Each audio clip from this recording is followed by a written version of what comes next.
One follow-up I would do that kind of goes with coming back to work for the Forest Service and with that fight, with that struggle to, you know, after I got hurt and the Forest Service said, well, you're no good anymore.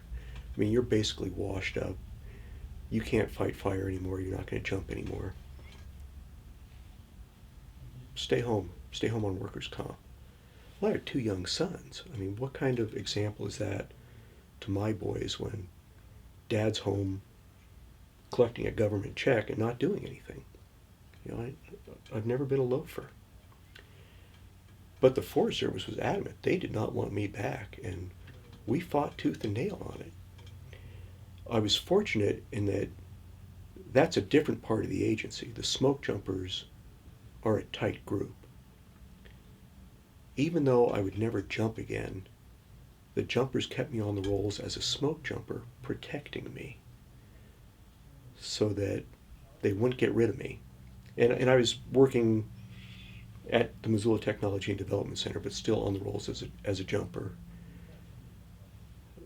The agency still wanted to get rid of me. And I think somebody had one of those epiphanies where on the books, Beckley is still a smoke jumper. Let's write his doctor a letter and say, can Bob jump again?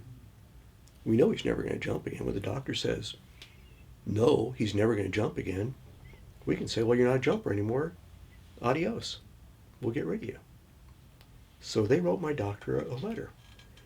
It said, can Bob jump again? Well, my doctor, fortunately for me, my doctor had a sense of humor. And he wrote the Forest Service back a letter and said, yes, Bob can jump. He just can't land. You can't believe the problems that caused for the Forest Service. And it opened up this wonderful avenue for me to where I could say, I want accommodation. and they were at a loss. So that's really what started to break the log jam for me to be able to continue to work. And since that time, I've been permanently reassigned to the Technology and Development Program. I started as a photographer. I came over here as the photographer, one of the photographers, and then since then I've kind of developed a niche for traditional skills, which are those skills at one time every Forest Service employee knew.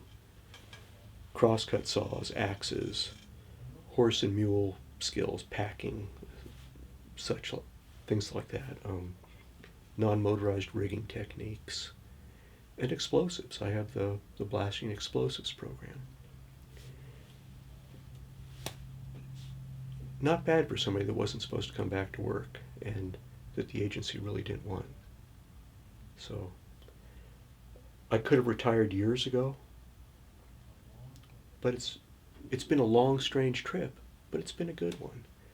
And I've outlasted all those people that said, you're washed up, you're no good anymore.